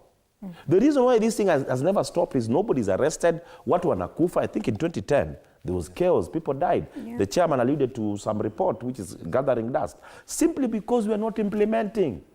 In Europe, mtu akileta chaos, hujamu pelekwa kotini. Na akipelekwa kotini anakuwa prosecuted. It will deter the rest. But for example, what happened in Aya, that is the government side, federation side. Look at what happened when I was still in Dominican Republic. I saw coach akikimbizwa Machakos. I saw another coach akikimbizwa Meru. What did the federation do? Mpaka sasa hiyo hajatoa report. Lakini sisi Shabana, tukiwa tuleta chaos baada ya match, it took only a day before to ban for 5 matches. Two sets of laws, both from the government and from the federation. Umeniget? Shabana was banned. Fans walikuwa banned immediately. But narudia tena. Kitu iliapsa tada di timu gani ilileta noma Machakos, timu ingine ilileta noma Meru. Have you seen action? Police officers, arrest. You have the arresting authority. Kwa pitch. But mna blame fans, but last mashemeji, if I'm not wrong, stewards ndio walianza kupigana wenyewe kwa wenyewe. Stewards walianza hata sio mafans. Hao ni stewards wa team. But why were they not arrested? Unajua mimi ushangaa, tuna two sets of law, chairman. Yes. Kwa pitch watu wakuwa arrested, yet watu wanadai. Watu wanapigana mpaka watu wanaumia. Kweli. We need to arrest to deter more occurrences. Yes. Alafu Shata, nataka tuangalie issue ya coach wa Gor amefutwa. Alafu nirudi niulize, kuna jamaa ni coach, certified coach, amekuwa akikoach timu Arocho alikuwa na support, ameletwa tena ashikilie kiraka. And it happens again and again and again. Why do they agree ati coach amefutwa kuja ushikilie hapa tukitafutaga coach? Ni kama yeye sio coach. Acha coach gani? Siziko. No, but acha tuangalie huyo mwenye amefutwa. Alafu tukam. Tapeli tu. Okay. Aya. Before tuweke hapo kochare, yenyewe pia lakini pia Gor kupigwa hivyo na vile walikuwa wanapigwa kwa Bandari. Inapoteza ile ubabe ya Gor Mahia. But hebu tuongee issue na kuuliza ya Ziko. Sindio? Ziko is a very qualified coach. Sindio? Ziko ni vile hajaipewa opportunity. Sindio? Juu hata kwanza akiwa KCB. Hata KCB tulimfinya tu. Ndio, lakini alikuwa amesukuma sana. Yes. Alikuwa anakata anashinda ligi. Yes. I think Ziko is up to the task for Gor. But hapa Gor, listen, they did not give him the job. If we read the letter that they sent, they said is as interim. Yeah. Ni kushikilia na shikilia wakitafuta coach. Why can't they just make it official? Why can't Ziko be the coach?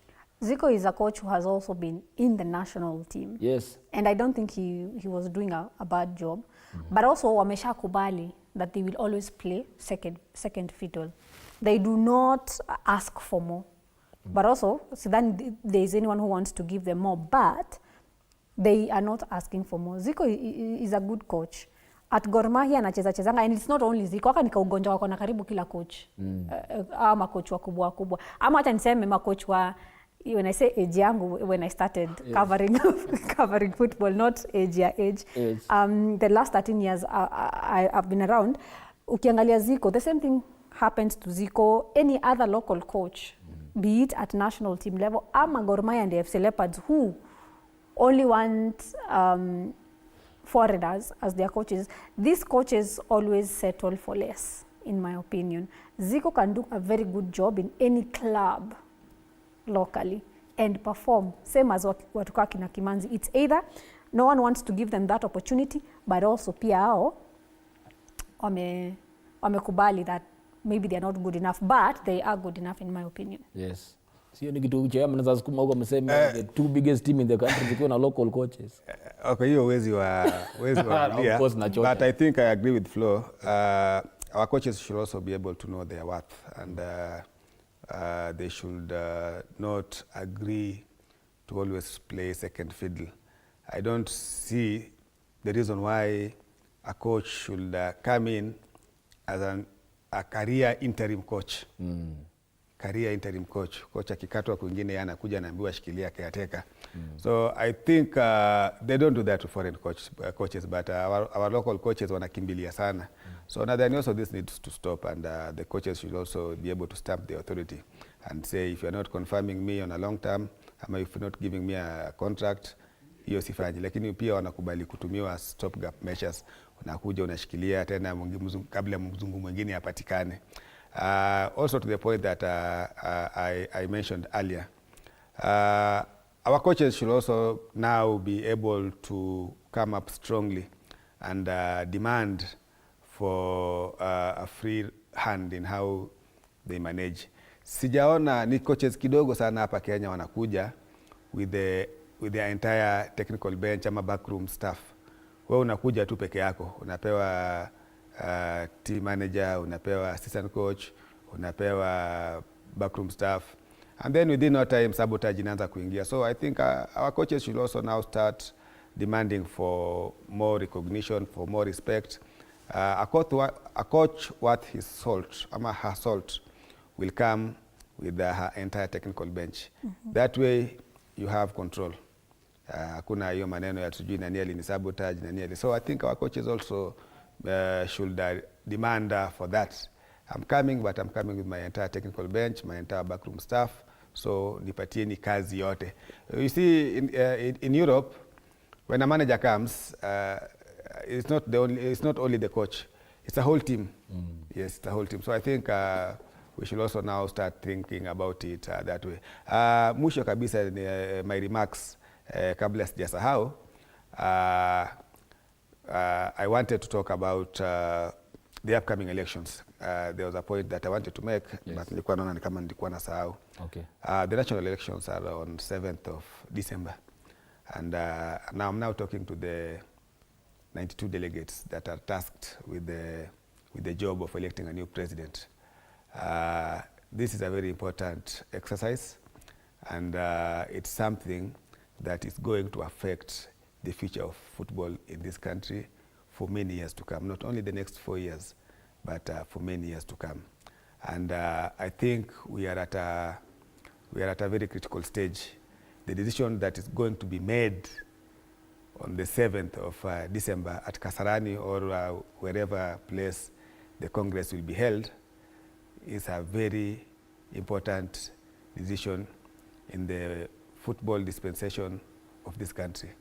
that 2 seconds that you will use to mark the ballot will be very, very important. And I'm talking to my fellow delegates.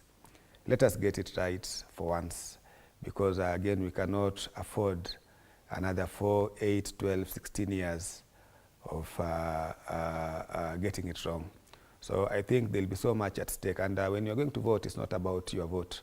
It's about the future of our kids. It's about the passion of this nation. Remember, football is the most loved sport in this country.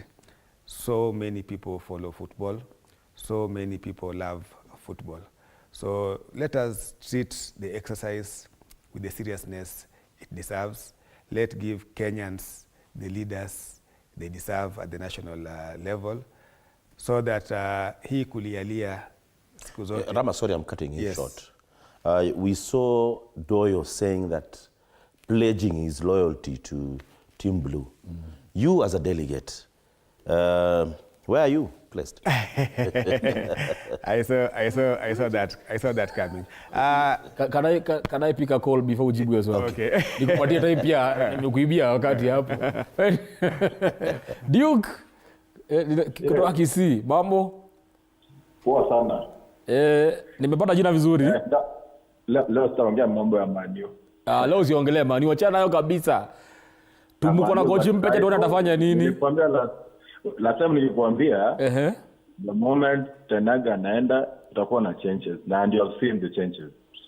Okay, acha tungoje tuone Amirom. So sasa mimi nataka kuongelea ni moja. Yes. Hii kitu ya Firat. Oh jamaa, one, there's something, I think the federation knows something, but we Kenyans don't know. Because uwezi leta, ukiangalia hizo records zao jamaa vile ameperform surely. Mimi niko interested na hii kitu ya Moldova. Mtu anatoka Moldova, amedraw, alafu amepigwa mara 9. Alafu namleta surely.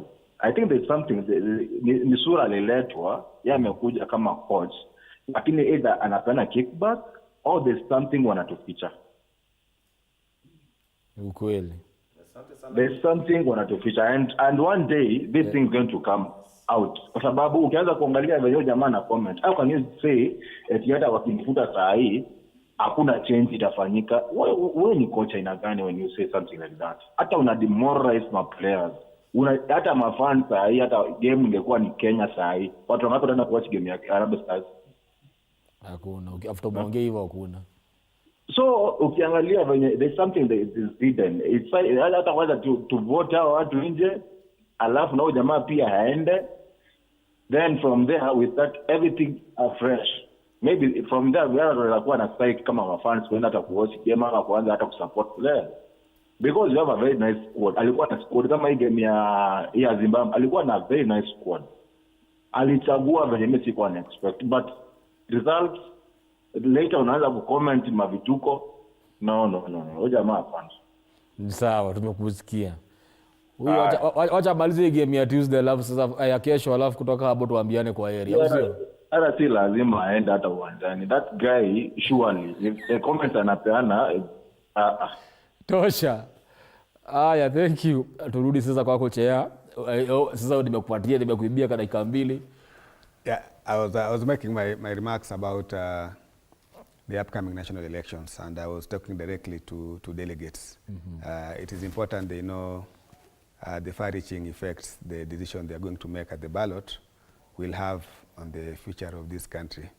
So the other 91 delegates, I think history will judge you harshly if you subject this nation to the pains that we've gone through. So the one thing that you should understand is when you're at the ballot, when you're at the booth, when you are going to make that decision, it is not your decision. For example, myself, I was elected in a county. By the way, Nairobi West should be the smallest county, football-wise, because it's only half a county. And Nairobi being one of the smallest county, again, now half of it. So it's one of the smallest counties in terms of football in this country. but it is the second largest in terms of the number of teams, because we measure a county by the number of teams. So the whole country, it is the second largest. The largest county in football is Nairobi East. Nairobi West is the second largest county. So, for example, when I'll be going to make that decision at the ballot, I will be representing over 300 teams. Remember, we had 140 teams voting, but we also had other ones which did not meet eligibility criteria for voting. So in total, we have over 300 teams in Nairobi West. Yes. That's a very huge number of teams. So if you look at the players, if you look at the fans behind, we are talking about a very big number. So when I'll be making that vote, I'll be making it on behalf of these other people. So it is not my vote. So I'm talking to the other delegates as well. When you are at the polling station, when you are at the booth, when you're making that decision, it is not your decision. It is the decision of the people that sent you from your county. I'll leave it at that. All right. Yes. You have not answered my question, but okay. What was the question? My question was... you have 30 seconds, Orocho. Doyo 30 seconds. Yeah, Orocho is using That is your loyalty. Doyo made a pledge and said that he's going to support Team Blue. Okay. That is the current regime. Okay. What about you? I think everyone has their own democratic right, and we respect it. So Doyo, any other person, whichever side they decide to choose, is their own democratic decision, and they have reasons for doing that. So personally, I think of the presidential candidates, I've had a very good working relationship with Hussein Mohammed. We've worked for the last 10 years, and he's also a great grassroots advocate and supporter. So I think it will be easier for me to work with him than any other of the presidential candidates. All right. Thank you very much for your time. Congratulations once again. Asante. Asante Orocho. Umechukua 30 seconds of flow. Ujue vile utamlipa. Utazidonate next week. Time imeisha. Maybe I had something to say, but I rest my case. Okay. There's always another time. Au sio? Next time, yes. All right. Ba director usinipige. Umesikia watu wamaliza vizuri. All right. Okay guys, my punch goes out to Engine Firat, and it is very short. Before you came to Kenya, football was being played in Kenya. And Kenya had qualified for the AFCON. Kenya was playing beautiful football. We had had players that have played and won the Champions League. Please don't stop talking to us like you've brought football to Kenya. Wacha kutusomea sisi. Sisi tunajua mpira na wewe hujui mpira. Tumekupatia miaka 3, umeshindwa kutuonesha unajua mpira. Haujui mpira. Na if the federation will not fire you, see it in yourself to resign. It is the noble thing to do. Sema asante wa Kenya, mmenipatia opportunity, nimesharpen skills zangu, nimetengeneza CV yangu, I can go to another country, pia nikawatese, and resign. That's it. Thank you very much guys. Tupatane next week, same place, same time. Oh, today is my birthday, and every other footballer and any other person mwenye ana celebrate birthday leo, happy birthday to you. Happy birthday, Shatta boy. Thank you.